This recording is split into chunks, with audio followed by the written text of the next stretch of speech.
আসসালামু আলাইকুম এভরিওয়ান, আশা করি সবাই ভালো আছেন। আমি প্রথম কিছু ট্রাই করতেছি। আজকে প্রথম ব্লগ আমার ব্লগ সম্পর্কে আমার কোনো ধারণা নাই, তো আশা করি আমার ভুল ত্রুটিগুলো আপনারা ক্ষমা করবেন আর সাপোর্ট করবেন, যাতে পরবর্তীতে আমি ব্লগটা ভালোভাবে করতে পারি। সো আজকে আপনাদের মাঝে প্রথম ব্লগ নিয়ে আসছি, আর রেসিপি গরুর মাংসের মাথার গোশত রান্না করছি। সো আশা করি ভালো লাগবে আপনাদের। আপনারা ট্রাই করতে পারেন, অনেক ভালো হবে।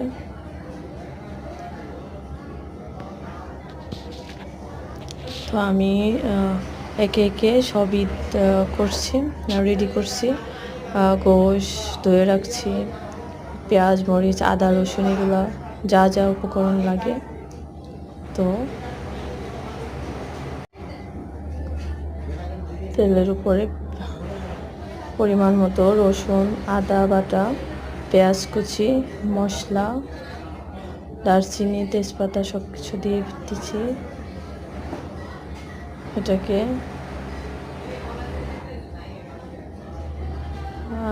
হালকা আছে জ্বালিয়ে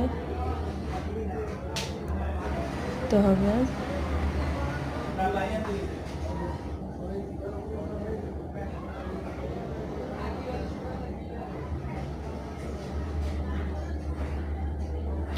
তো এখন একটা কালার চলে আসছে, তো কালারটা জানি না আপনাদের কাছে কেমন হয়েছে।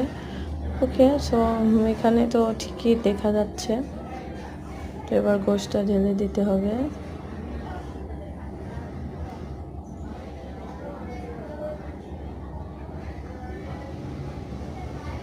তো আমি আবারও বলছি, আমার ব্লগটাতে যদি কোনো ভুল ত্রুটি হয় আপনারা প্লিজ ক্ষমা দৃষ্টিতে দেখবেন আর সাপোর্ট করবেন, যাতে ভুল শুধরে ভালো কিছু করতে পারি।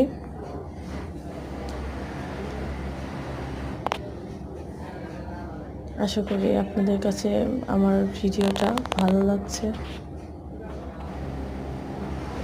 ভালো লাগলে অবশ্যই আমার চ্যানেলটাকে সাবস্ক্রাইব করবেন, বেল আইকনটা ক্লিক করবেন, যাতে আমি আপনাদের থেকে উৎসাহ পাই পরবর্তীতে কোনো ভালো রেসিপির ভিডিও দিতে। Thank you so much.